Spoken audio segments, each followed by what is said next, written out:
Son ineptos para gobernar, pero buenos para insultar. Y encima, un impostor. ¡Hay que votarlo del país! Yo le estoy preguntando, presidente, por lo que usted estableció su... Cabildeo presenta Lucha Libre, un programa para el ejercicio de la libertad de expresión. Bienvenidos. Buenas tardes a toda la audiencia de Cabildeo. Estamos aquí en lo que pretenden ser los Jueves Verdes. Cecilia Requena y Pablo Solón. Vamos a presentar hoy día un programa interesantísimo. Vamos a estar hablando de qué rol va a cumplir la naturaleza en este proceso eleccionario. Es decir, va a estar representada, sí, no, cómo, y básicamente que lo que está detrás de eso es cuáles son los desafíos de fondo que tenemos finalmente como país. Entonces, lo electoral entendido como algo instrumental y no como algo fundamental, ¿verdad, Pablo? Entonces, vamos a estar charlando de eso en esta hora. Esperemos que sea interesante para la audiencia. Nosotros haremos lo posible para que así sea. Pablo, bienvenido. Un gusto, Cecilia, poder estar aquí. Un agradecimiento en particular a Amalia Pando, a Roxana por brindarnos este espacio para hablar de un tema que a veces pasa desapercibido en este ambiente que se está electoralizando tanto, pero que sin embargo es muy importante, ¿no? Porque, ¿qué será lo más importante para el próximo gobierno? ¿Exportar más hidrocarburos? ¿Exportar más minerales? ¿O salvar los bosques? ¿Qué es lo más importante? ¿Qué cree usted que es lo más importante? Y esta decisión, ¿qué impactos puede tener sobre nuestra vida cotidiana, sobre la vida de los bolivianos? Esos son algunos de los temas que queremos abordar en esta discusión. ¿Qué opinas tú? Bueno, me parece bien interesante que estemos hablando del tema de naturaleza, ¿no? Porque a veces tendemos a hablar de la naturaleza como si fuera el medio ambiente, ¿no? Un poco el entorno de lo fundamental que seríamos nosotros y nuestra economía y nuestros deseos de, por ejemplo, el crecimiento del PIB y demás. No entendemos bien que cuando hablamos de medio ambiente en realidad estamos hablando, por un lado, de la base vital que nos sostiene y por otro lado, de algo de lo que somos parte, ¿no? O sea, somos parte de la naturaleza. Como no entendemos bien eso, y este es un problema civilizatorio muy profundo que no todos los pueblos han compartido, pero hemos estado olvidando memorias largas que deberíamos recordar. Entonces, no integramos estas ideas de largos plazos y de nuestras responsabilidades con nuestra propia generación y con las siguientes, por ejemplo, en los procesos electorales, que tienden a medirse en periodos de 4 años, que desde el punto de vista de la naturaleza son la nada. Pero es peor aún. Lo que hacemos es decidir lo que es mejor para este año y con eso terminamos de destruir las condiciones para los siguientes, ya no solo 4, 10, sino probablemente 100 años. Y es justamente estos ciclos largos que son propios de la naturaleza los que deberíamos reaprender a tomar en cuenta en nuestra política, que está muy, muy sesgada en el corto plazo, y no solo en el corto plazo, sino en intereses partidarios. Ese es otro problemita que yo veo con el asunto, digamos, de la forma en que funciona la política. No creo que haya muy distintas formas, ¿ok? No estoy proponiendo acá una revolución completa de lo humano, porque francamente sería bueno que empecemos a aceptar lo que es, pero sí tenemos que entender que temas vitales como el de la naturaleza no pueden ser planteados como privilegio y patrimonio de ningún partido, ni siquiera de una ideología. Esos deberían ser asuntos comunes. Por ejemplo, como los derechos humanos. Ahora nadie se atreve ni en un extremo del espectro, ni en el otro extremo del espectro, a discutir que los derechos humanos son algo que hay que respetar y que son fundamentales, ¿verdad? Yo creo que algo así deberíamos lograr, Pablo, las personas que estamos tratando de hacer visible este tema en el asunto de la naturaleza.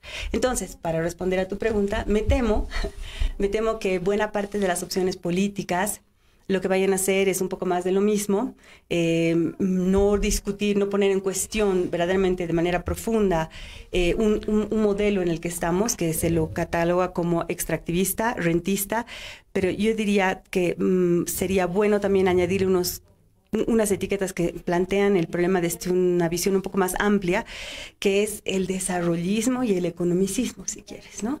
O sea, al final estamos en un problema de que concebimos Estamos concibiendo la felicidad, básicamente, y el progreso y los avances como avances materiales, ¿no? Tenemos que desmaterializar, si quieres, el progreso, en el sentido de que tenemos que pensar más en calidad de vida. Y tenemos que entender, y con esto cierro para darte la palabra, no la quiero monopolizar. Tenemos que entender que a menudo las condiciones, por ejemplo, del crecimiento del PIB, lo que están haciendo es erosionar la calidad de vida. Y es el caso, por ejemplo, de apostar y seguir apostando en contexto de cambio climático a los hidrocarburos. Y no solo a los hidrocarburos, ahora no solo a los convencionales, sino encima ahora estamos pensando en etanol, ¿no ve? Y fracking.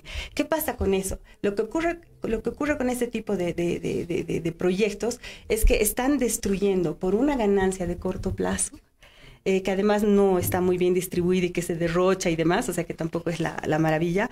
Estamos destruyendo nuestras condiciones de calidad de vida y hasta de sobrevivencia eventualmente del mediano y largo plazo. Y eso es lo que nos acaba de decir, por ejemplo, un último informe del IPCC, que es un informe de las Naciones Unidas firmado por países incluidos los Estados Unidos. O sea, no estamos hablando de unos radicales alarmistas, como a veces se concibe a los ecologistas. Entonces, creo que ese es mi temor. Y sin embargo, tengo que decir que las cosas están cambiando para bien, ojalá que suficientemente rápido. Yo he estado escuchando algunos discursos, por ejemplo, ayer Carlos Mesa puso al tema ambiental como central de su propuesta. No llegó a decir muchas cosas, no era el momento tampoco, pero habló incluso de derechos de la naturaleza, me parece interesante.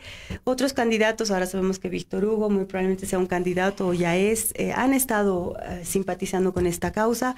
Samuel Darío Medina también en su momento estaba defendiendo lo del TIPNIS, aunque lo veo menos claro.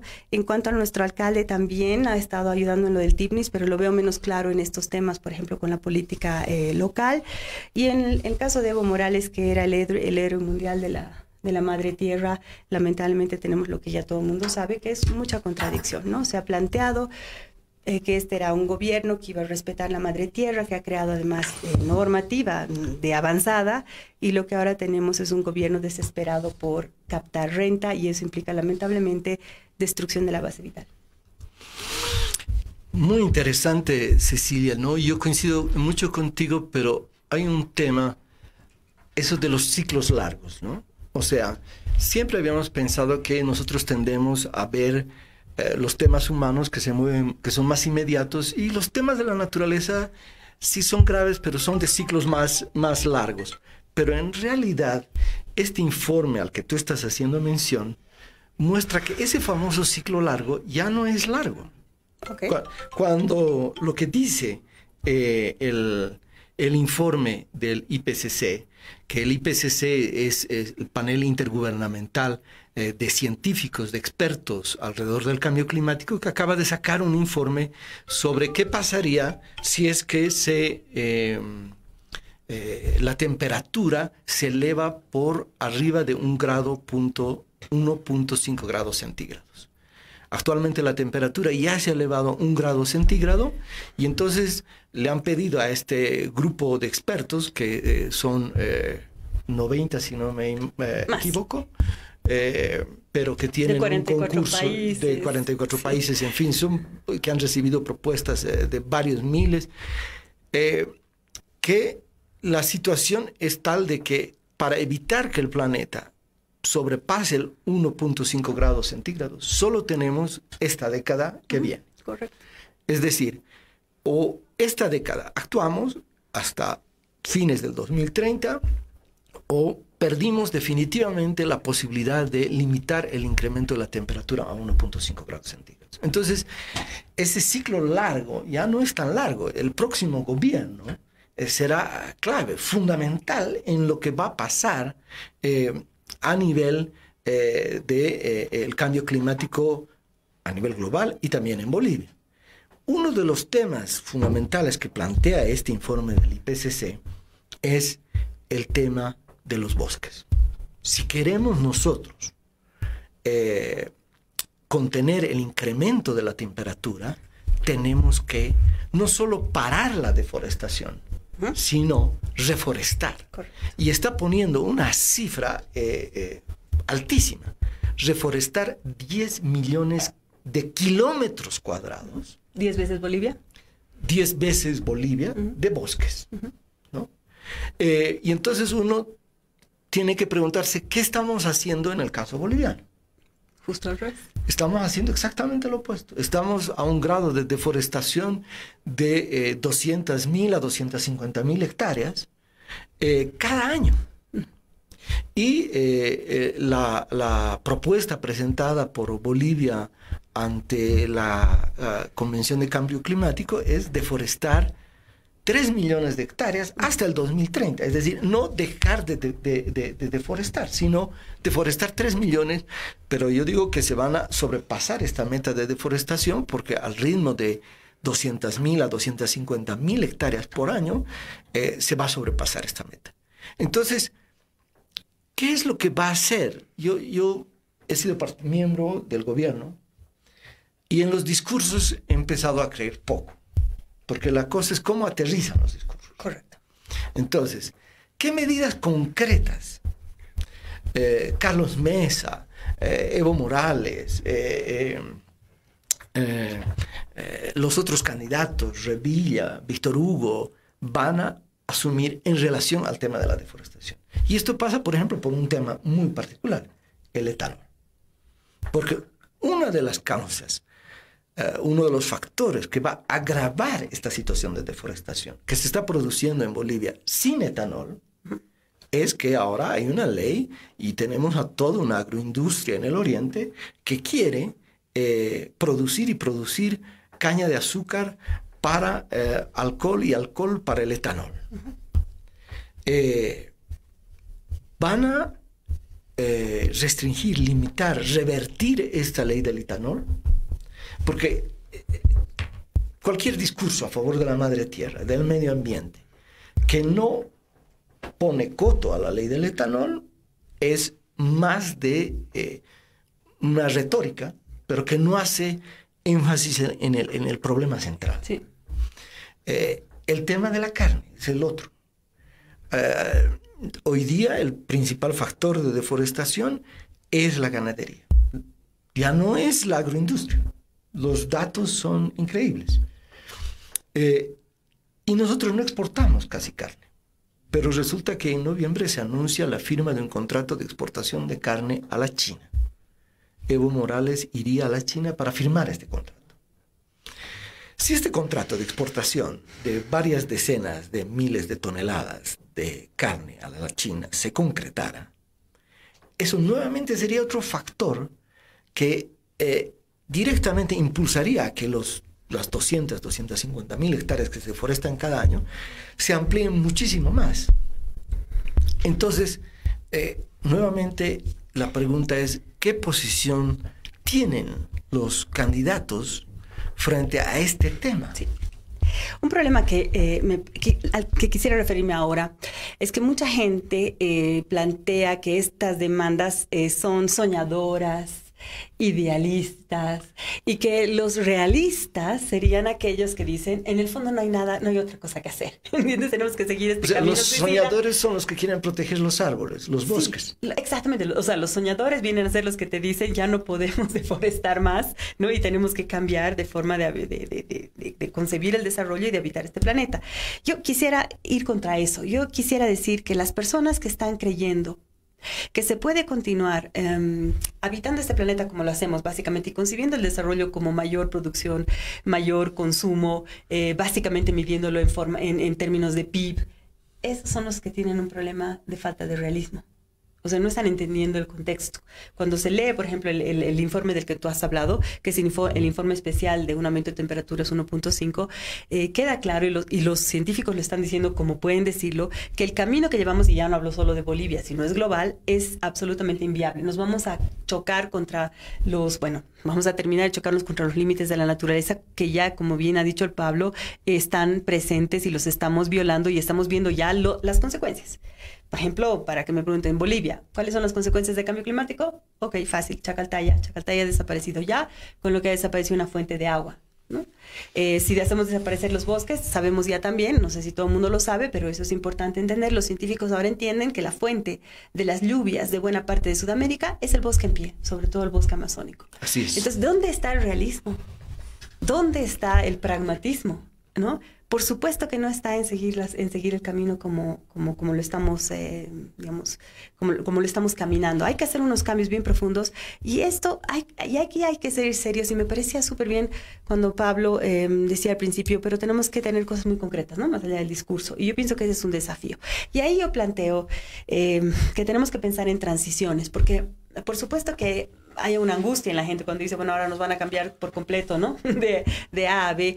No se puede hacer eso responsablemente. Se trata al final de transiciones, pero transiciones que tienen que sean profundas y que sean relativamente o muy rápidas, si quieres. En el caso de CO2, el IPCC nos ha dicho tienen 12 años. Eso es muy poco tiempo, porque no es que tenemos 12 años para empezar a actuar. Tenemos que en 12 años haber reducido más del 50% de emisiones de CO2. O sea, vamos a decirlo así, había que haber comenzado hace 25 años.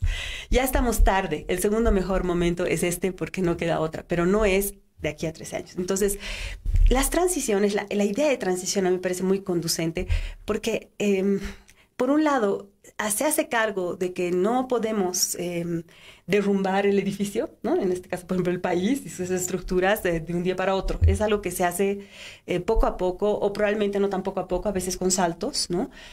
Pero el punto es hacia dónde te diriges. O sea, ¿cuál es tu orientación? Y eso sí que hay que decidirlo ya y tener clarísimo, que la orientación, por ejemplo, en el ámbito energético tiene que ser hacia la transición energética, hacia las renovables. Y en Bolivia ese es un problema grave, porque la energía no es solamente un asunto de cambiar de fuente. En Bolivia la energía es renta, es dinero para el Estado. Y en Bolivia la energía además es una fuente de divisas, lo que es muy importante para la balanza comercial. Entonces, claro, las personas que estamos preocupadas por los bosques y el agua, también tenemos que hacernos cargo de estos otros desafíos, de estas otras dimensiones del desafío, por ejemplo, el fiscal. Bueno, hay que hacerlo, o sea, se puede, tampoco es que es imposible, ¿no? Por ejemplo, en el caso de energía, por suerte tenemos que las renovables ahorita son viables, es más, son competitivas, o sea, ni siquiera son más caras. Entonces, ¿cómo hacemos esa transición en que vamos reduciendo, digamos, en un plano de 10 años, y aceptando que nuestros ingresos de hidrocarburos van a ir mermando, porque además ahora no solo falla la oferta, ¿no ve?, sino está fallando la demanda, ¿no ve? Nos están diciendo que ya no van a querer nuestro gas. Y siempre podemos buscar mercados en el exterior, pero es todo un lío. ¿Qué tal si nos orientamos, hacemos la orientación básica desde el principio hacia una transición energética? Eso lo han hecho otros países, para que vean que tampoco, y no estoy hablando de países del norte muy sofisticados, sino países como Costa Rica o Uruguay, cuyos modelos me gusta más que el de Chile, que es otro que está haciendo una cierta transición energética, aunque con un modelo que no es de democratización energética, sino de concentración. No voy a hablar aquí de eso ahora, pero me parecía interesante mencionarlo. Entonces son estas cuestiones que son de visión, Pablo. O sea, primero tiene que estar clara la visión y luego tomar medidas concretas. Otra medida concreta en el ámbito que hemos estado hablando, convergente con la energía, es qué deberíamos plantearnos como diseño agropecuario de este país. Y yo ahí también me remito a informes de entidades que no son radicales, ni ecologistas, ni nada que se pueda, de lo que se pueda tachar a las personas que tratan de cambiar las cosas, que es que dice que para una población creciente en el siglo XXI y con los límites decrecientes, por ejemplo, de agua, la solución es en gran medida la agricultura familiar orgánica. No las grandes superficies de agroindustria sostenidas con agroquímicos y con muy dependientes además del capital y demás. Ahora, podemos, por ejemplo, plantearnos deforestación cero. Entonces empiezas a trabajar mejor la tierra que ya has deforestado. Entonces, el punto es, y con eso termino y te doy la palabra, todavía no tenemos todas las respuestas y me parece importante reconocerlo. Pero no por eso, pero tenemos claro lo que no podemos seguir haciendo. Y no tenemos todas las respuestas porque implica un cambio de fondo. Y a algunos les gusta decir civilizatorio, y yo estoy de acuerdo con eso, que suena un poco fuerte, pero son cambios profundos. Entonces, el punto es que vamos a tener que aprender a lidiar, digamos, a mantener las luces encendidas, y vamos a tener que ir digamos, haciendo el cambio mientras sostenemos el edificio todavía razonablemente en pie, y haciendo el cambio profundo poco a poco, más rápido, inclusive aceptando las incertidumbres de las respuestas. Yo coincido muchísimo contigo. Mi análisis de la situación actual es que tenemos que ir a una transición, pero lo que el primer paso de una transición es no agravar los actuales factores que están deteriorando, destruyendo la naturaleza. Entonces, hoy, el nuevo gobierno que viene es clave porque o agrava el curso Sí. o lo frena. Sí. Porque la ley del etanol, la exportación de la carne, si continúan, estamos hablando, o sea, no hay transición hacia una sostenibilidad, todo lo contrario. Hay profundización del desastre. Es una profundización del desastre, efectivamente. Entonces, lo primero que tenemos que reconocer es que hay que poner un pie en el freno y pararse y ver hacia dónde vamos a dirigir. Exacto. Pero si no ponemos un pie en el freno, Correcto. no es posible hacer un giro de timón. Exacto. Ahora, esto significa que actualmente, por ejemplo, lo más importante para el gobierno, incluso para amplios sectores de la población, es vamos a crecer más del 4.5% porque así vamos a tener un doble aguinaldo. Y no interesa cómo se llega al 4.5%. Sí. Por ejemplo, si nosotros decidiéramos talar y exportar 200.000 hectáreas de nuestros bosques por año, probablemente superaríamos esa cifra. Pero hacer eso es cometer un harakiri, suicidarnos como país. Ustedes dirán, pero ¿por qué en Bolivia tenemos tantos bosques? ¿Cuál es el problema? Hay otro estudio que ha salido hace poco que dice, el problema es que no se necesita talar el 100% de los árboles. Correcto. Con una deforestación de un 20% de la Amazonía, a máximo un 25% de la Amazonía, ya se alteran los ciclos vitales de la Amazonía. Uno de los cuales es precisamente el ciclo de generación de agua, de enfriamiento de esas zonas en particular y del planeta al que contribuye la Amazonía, ¿no? Entonces, ¿qué dicen estos estudios? Actualmente ya hemos deforestado el 17% de la Amazonía. O sea, un 3% más y la Amazonía empieza a morirse por sí sola. Estamos en ese momento. Se llaman puntos de quiebre. Es un punto de quiebre, es un punto de no retorno. No necesitas tumbar el último árbol si tumbas el 3% más que queda de bosques en la Amazonía. Entonces, de ahí la importancia de definir qué medidas vamos a hacer ahora. Deforestación cero. Deforestación cero, sí. Yo incluso Por ejemplo, soy más, yo No digo, una transición. Okay. Vayamos a una deforestación cero al 2020, 2025, que quiere decir bajemos la deforestación. Poco a poco. Poco a poco. Es cierto que no se puede decir el año siguiente, el próximo gobierno, sea quien sea, va a lograr deforestación cero. Pero deberíamos tener mecanismos que nos permitan ver que esta deforestación está disminuyendo y que no estamos haciendo trampa. Eso sería un horizonte. Deforestación cero sería nuestro horizonte. Y ahí sí puede haber una transición. Exactamente. ¿Qué ha propuesto el gobierno en el marco de la Convención de Cambio Climático de París? Deforestación ilegal cero.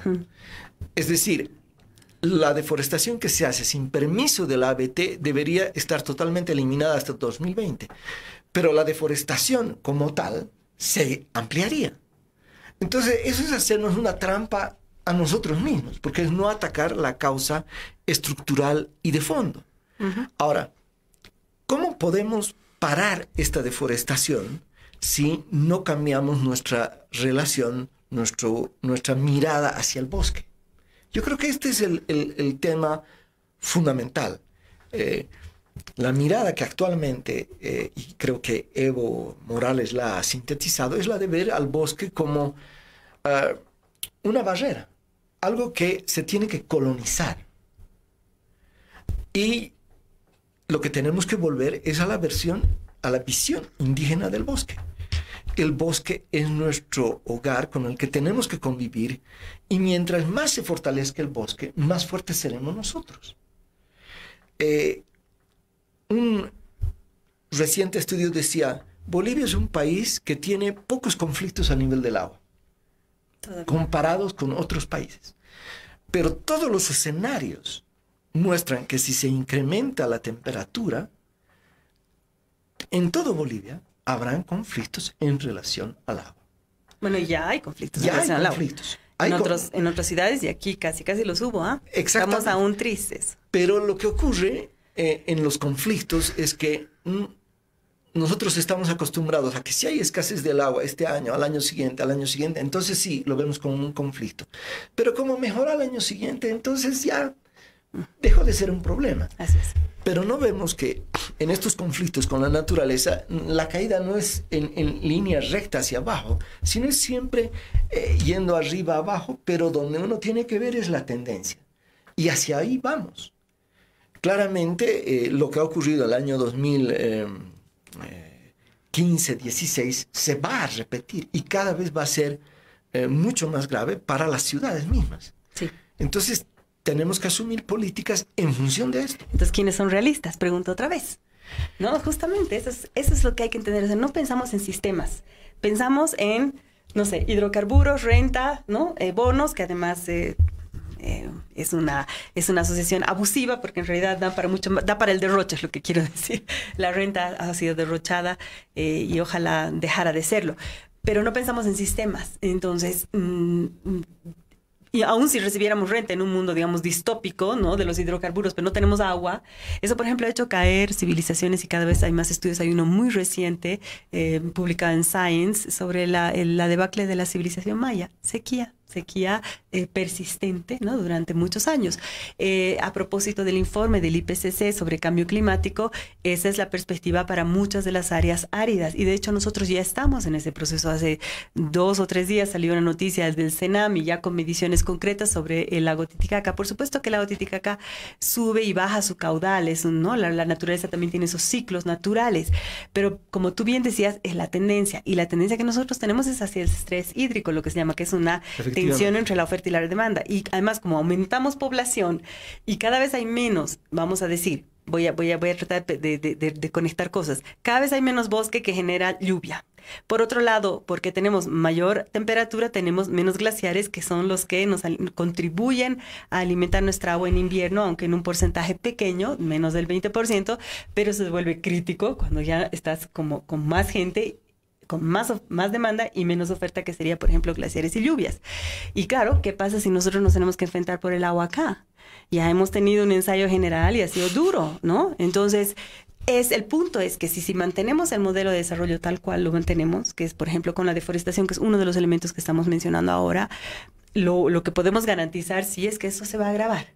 Entonces, lo razonable, lo sensato, lo pragmático, lo realista, lo responsable es cambiar de rumbo. Y la verdad es que cambiar de rumbo, además, no implica la pobreza, la miseria, ¿no? Por el contrario, si nosotros lográramos pasar este bache civilizatorio, que insisto, no es solo boliviano, vamos a tener un mundo, ¿no? De mucho mejor calidad de vida. Para comenzar, por ejemplo, mejor calidad del aire en las ciudades. A propósito del PIB, no dejaríamos de hacer crecer nuestro PIB a punta de contaminar el agua que bebemos, porque eso es exactamente lo que estamos haciendo, ¿no? Entonces, digamos, si lográramos hacerlo, porque podríamos no lograrlo, Pablo. O sea, la advertencia que tú has hecho, por ejemplo, con lo de los bosques, y la advertencia que hace ese reporte es que si no hacemos un cambio suficientemente profundo, y hay una cita que a ver si la recuerdo ahorita, suficientemente profundo en todos los ámbitos de la sociedad, así dice ese informe, y pronto, ¿no? Vamos a tener cambios absolutamente incontrolables y que van a poner en cuestión nuestra convivencia, porque ese es el punto que quería llegar, a que tú querías llegar antes, y yo lo quiero remarcar. La conexión entre problemas ambientales y sus rebotes en la economía, y sus rebotes en lo social, y sus rebotes en lo político es clarísima. De hecho, hay una investigación muy interesante que te muestra que buena parte de los conflictos, por ejemplo, en el Medio Oriente, se originan en sequías, y es el caso, por ejemplo, de la guerra en Siria, ¿no? Entonces, tomémonos en serio. Tenemos que aprender a pensar sistémicamente, no solo en términos de naturaleza, sino en todos los impactos que hay. Entonces, me vuelvo a preguntar, ¿de qué lado está el realismo? El realismo está ahora del lado de las personas que están pensando en cambios profundos y que se atreven, ¿no? Porque es atreverse a pensar en cómo concretamente los haríamos entonces a partir de muchas alternativas productivas que son viables y que mantienen el bosque en pie. Es el caso del ecoturismo comunitario, es el caso del cacao, es el caso del manejo sostenible de las pieles de lagarto. Es el caso del espárrago, hasta donde sé, por ejemplo, en Tarija. Es el caso, no en todos los casos, pero de parte del cultivo de quinoa. ¿No? Es el caso de la fibra de vicuña. Pero no me estoy inventando nada. Hay un informe de los 2000 de Naciones Unidas, acá del PNUD, cuando se hablaba de estas alternativas productivas. Además, este tipo de alternativas son intensivas en empleo, que es otro asunto clave para lo que viene, ¿no? Son intensivas en empleo y en autonomía, ¿no ve?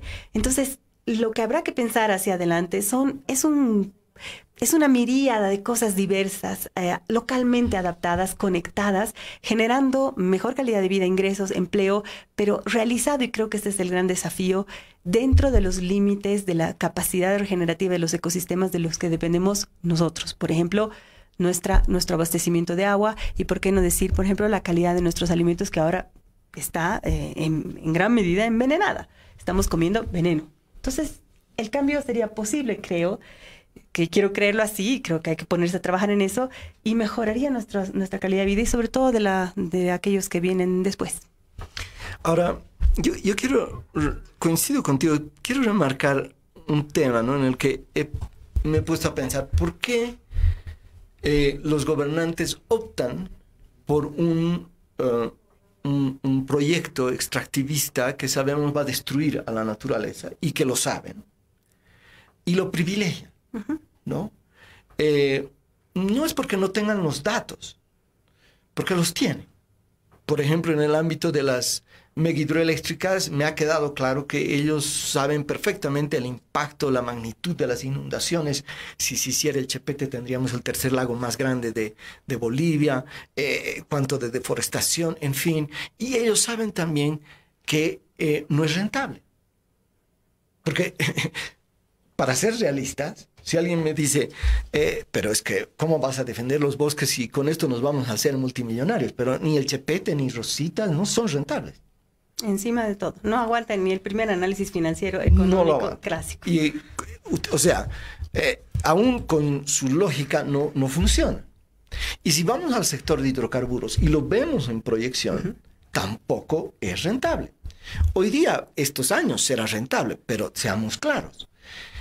La economía regional mundial se mueve en una dinámica en la cual Bolivia tendrá menos posibilidades de ser competitivo a nivel sudamericano, con menores reservas, con competencia en los otros países. Es decir, tener como política central los hidrocarburos, aún desde una lógica meramente desarrollista, es absolutamente equivocado. Si vamos a los minerales, lo primero que tenemos que decir es sí. ¿Se puede seguir extrayendo minerales de Bolivia? Sí. Pero ¿cuánto realmente queda en Bolivia? O sea, lo del oro es escandaloso. Lo del oro es escandaloso, pero en todos los sectores de la minería. Es decir, la minería es más Potosí. Y ya sabemos lo que significa Potosí. Potosí significa que uno saca la riqueza, se va afuera y lo que queda son cerros horadados, y ahora ni siquiera el cerro horadado, sino un hueco bajo la tierra con los nuevos métodos que existen de extracción a cielo abierto. Entonces, tampoco es una salida. No. ¿Por qué los gobiernos apuestan, sin embargo? Porque les permite una renta para poder reproducirse en el gobierno. Correcto. Es un factor más político que económico el que está haciendo que privilegien esta clase de proyectos.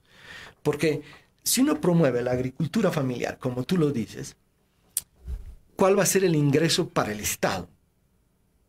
Muy poco. Muy poco. Y por tanto menos poder para por repartir. Lo tanto, exactamente, menos poder, menos plata para repartir y por lo tanto menos posibilidades de ser reelegido a través de prebendas que uno otorga. Si vamos hacia un ecoturismo comunitario, tenemos una situación similar.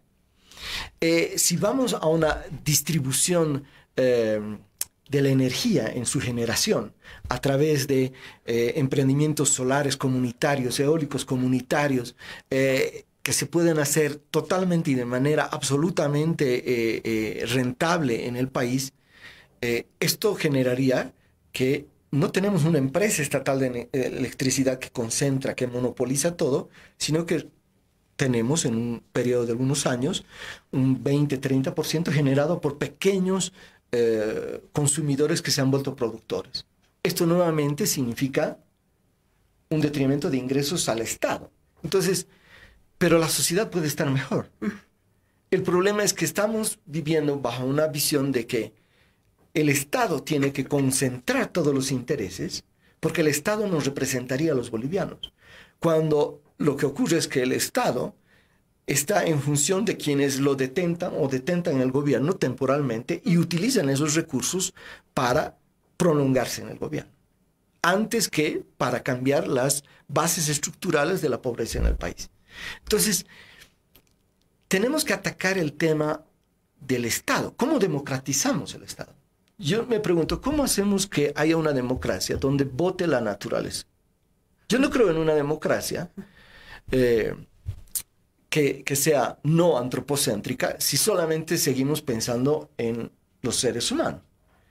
Y creo que aquí hay que discutir también, hemos dicho, hay representación indígena mínima en nuestro parlamento, porque después todo viene vía los partidos. Pero ¿por qué no empezamos a pensar en que no solamente tendríamos que elegir parlamentarios por departamentos, sino debería haber una cantidad de un 20-30% de parlamentarios elegidos para que hablen por la naturaleza? Y que no sean elegidos a través de un mecanismo de partidos políticos, porque eso lleva a lo que estamos viendo, una total manipulación. Pensar en formas democráticas donde hayan representantes no solo de Pando, de Beni, de Tarija, sino representantes que vengan a hablar en particular por la naturaleza, por los ríos, por el bosque, por el agua, por el clima. Es decir, tenemos que ir pensando cómo revolucionamos la democracia, porque mientras no revolucionemos la democracia, la lógica de Estado, del poder, va a seguir siendo la misma y nos va a llevar una y otra vez a nuevos Potosís, porque seguimos bajo la lógica del viejo Potosí hasta el día de hoy. Interesante tu propuesta. Yo quisiera decir una cosa antes. La naturaleza, estaba justo ahora leyendo a raíz de un artículo que cita a los aforismos de Goethe sobre la naturaleza, y nos queda claro que la naturaleza va a continuar. Es decir, se va a sacudir de aquello que le está haciendo una especie, ¿no? La especie humana, que es maravillosa y a la vez súper destructiva. Tenemos las dos caras, francamente, ¿no?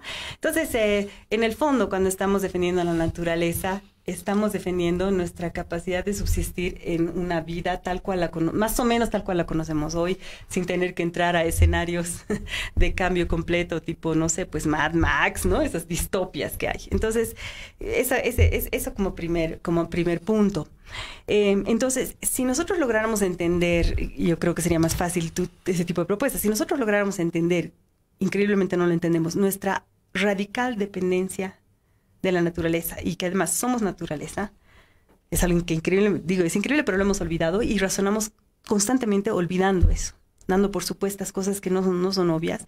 Entonces estaríamos dispuestos a integrar, incluso por nuestro propio interés, o sea, incluso, ¿no? Desde una visión antropocéntrica, nos interesaría conservar los servicios y los bienes que nos mantienen vivos.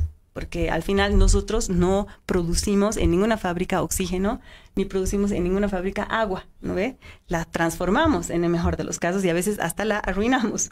Entonces estoy hablando de eso. Me parecería entonces que, por un lado, sin opciones tan radicales, debiera haber, ojalá, en nuestra próxima asamblea, gente que esté comprometida con este tema.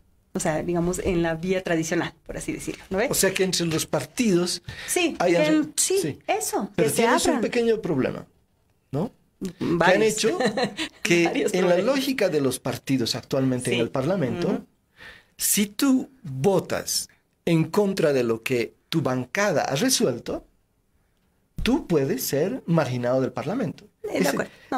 Esta lógica que se ha creado aquí es una lógica para el monopolio de las bancadas, no para que existan personas que tengan criterio propio y puedan actuar. Ojalá tuviéramos parlamentarios más de ese tipo en todos los temas y pudiéramos romper esta coraza que se ha creado.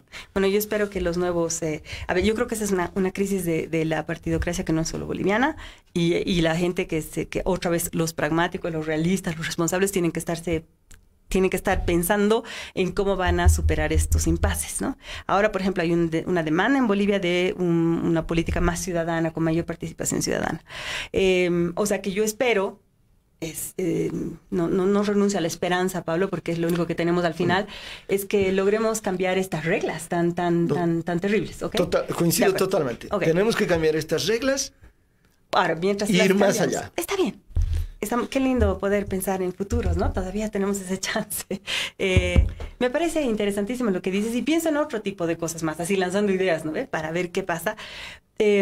En algún momento se pensó en el Consejo Económico Social, por ejemplo, que era un lugar de representación no partidaria de intereses de la sociedad para definir los grandes rumbos del país. Sí. Ahí, por ejemplo, podría haber, por un lado, que integres esta visión ahí, pero también que haya, y no son excluyentes, un otro espacio. Totalmente. ¿No? Pero así, digamos, de conexión de la sociedad civil, y no solo sociedad civil, sino, sí, dejémoslo ahí para no complicar más las cosas, con el Estado, pero estable. Y creo que tú, por ejemplo, estabas pechando por una cuestión de la Defensoría de la Naturaleza, ¿no? También. Ese sería otro modelo. O sea, que lo que yo digo es, como estamos, no funca, ¿no? Entenderemos. Como vamos, es garantía de desastre. Listo. Entonces, no tenemos que inventarnos nuevas formas y este es un tiempo propicio para eso. Por eso también es un tiempo dramático, si quieres, pero maravilloso, ¿no? Por otro lado, porque nos deja el espacio para reimaginar cosas. Así que me parece interesante tu propuesta, lanzo dos más y quién sabe, hubiera más. Y habíamos invitado a la gente a expresarse, y no sé si lo han hecho,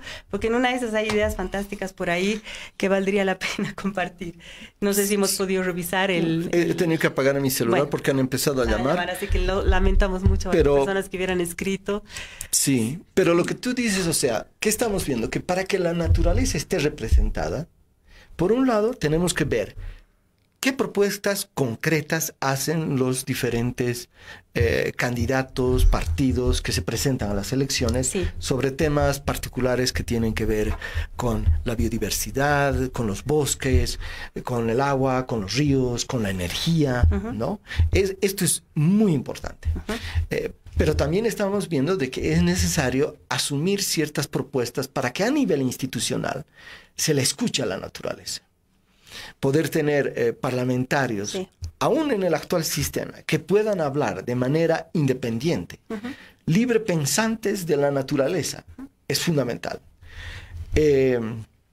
Poder pensar, imaginarnos un cambio en el manejo institucional del Estado, incluyendo una representación parlamentaria que sea de la naturaleza, activar la Defensoría de Derechos de la Madre Tierra, tener un consejo de políticas en relación a la naturaleza, tener una entidad desde el punto de vista académico, científico en el país que nos vaya marcando el ritmo, ¿no? Así como existe el IPCC a nivel mundial, en Bolivia las universidades tienen que jugar un rol más proactivo en este sentido. Es decir, si queremos que la naturaleza sea tomada en cuenta en esta década que viene, que va a ser crucial, tenemos que necesitamos de todos. Necesitamos de todo y tener una agenda amplia, ¿no?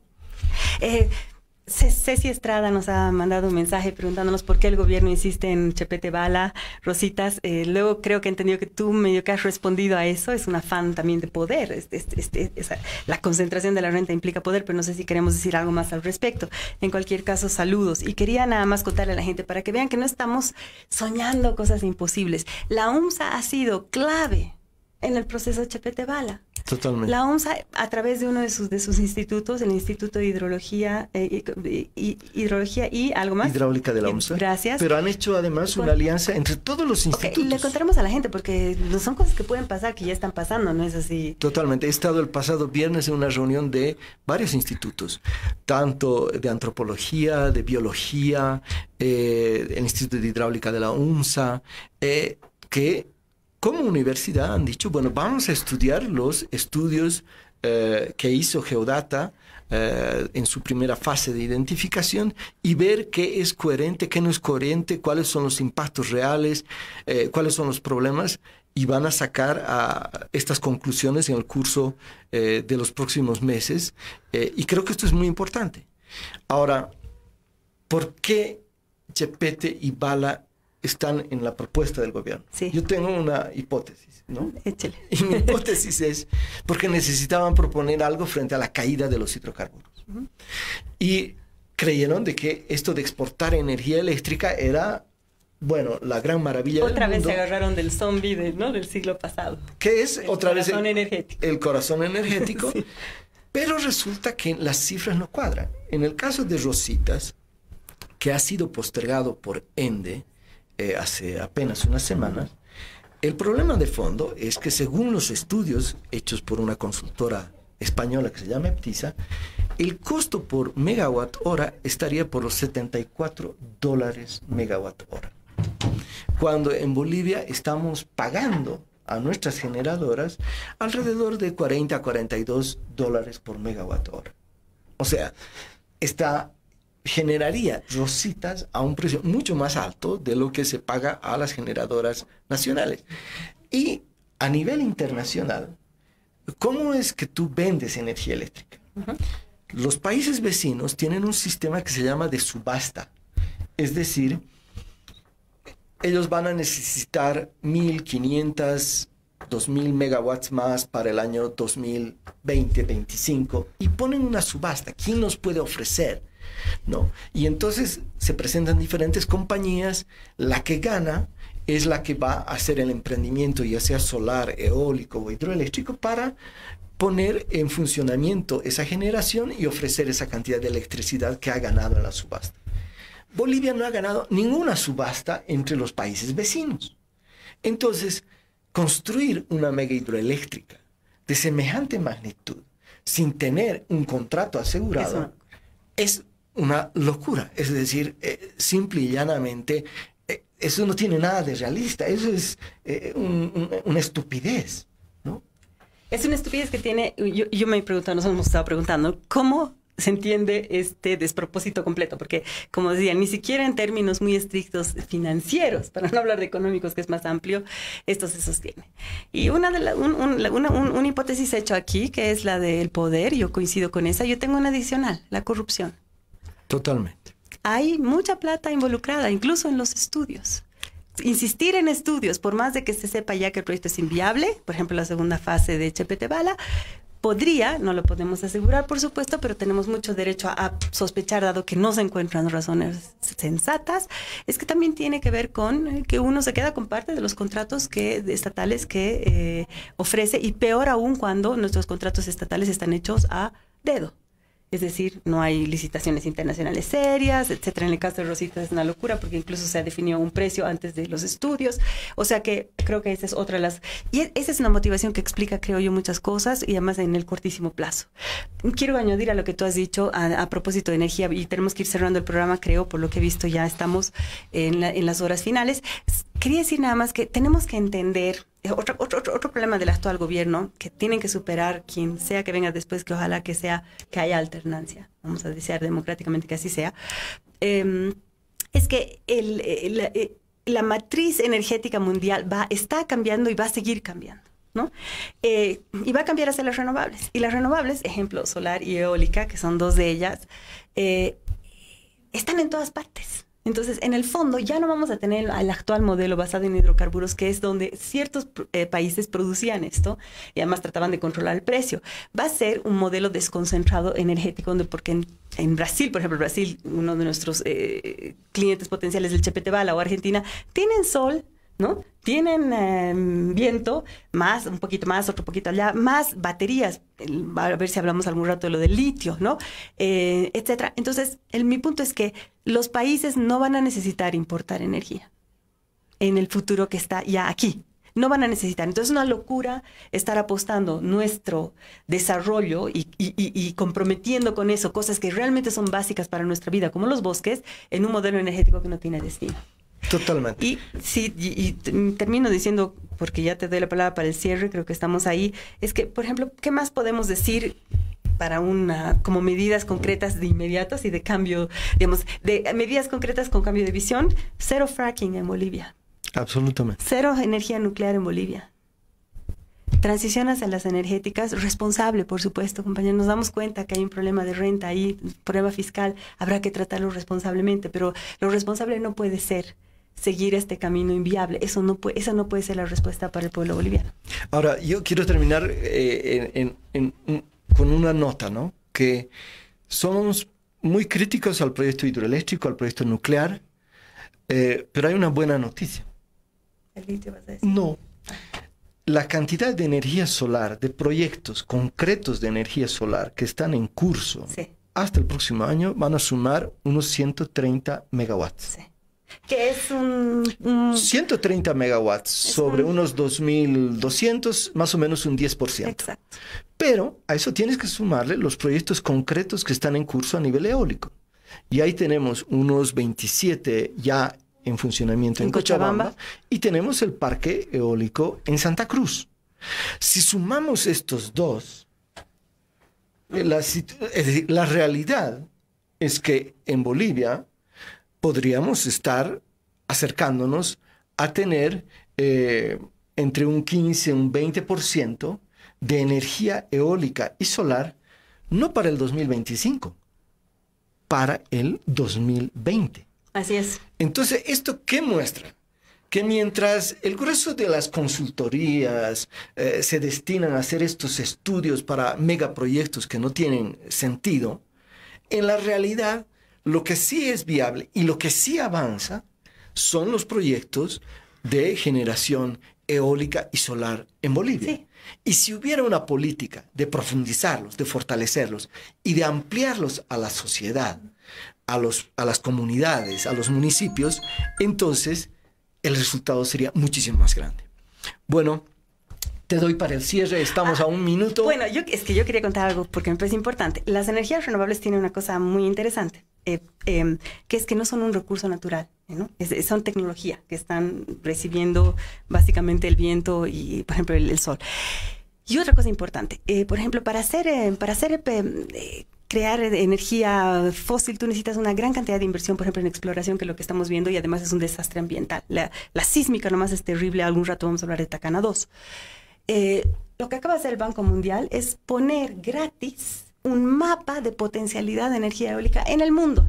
Entonces, todo eso que cuesta cientos de miles de dólares, por ejemplo, en exploración, en sísmica, y qué sé yo, para el caso de la eólica, y porque no hay de la solar todavía, pero para el caso de la eólica está gratis, es información pública. Sí, sí. Bueno, nosotros tenemos un mapa de la GIZ, pero no es mundial. Entonces, lo que queremos decir es, realmente, Bolivia puede, lo que tú estás haciendo lo muestra, pero muestra que el gobierno tiene un interés en mantener esos proyectos como tipo ONG, digamos, ¿no? Tamaño ONG chiquititos, ¿no? Pero muestran la potencialidad claramente y son, vamos a hacer comparación, son más baratos, aunque, y eso sí me parece preocupante, en Bolivia la energía renovable sigue siendo más cara que, por ejemplo, en Chile, casi el doble más cara por megavatio. Vamos a ver qué está pasando ahí, pero qué bien que hay al menos esos proyectos para mostrar que es viable. Totalmente. Bueno, un saludo, un agradecimiento a todos y será hasta el próximo programa de Lucha Libre. Muchas gracias. Cabildeo presentó un programa de opinión que se transmite de lunes a viernes. Gracias por su sintonía.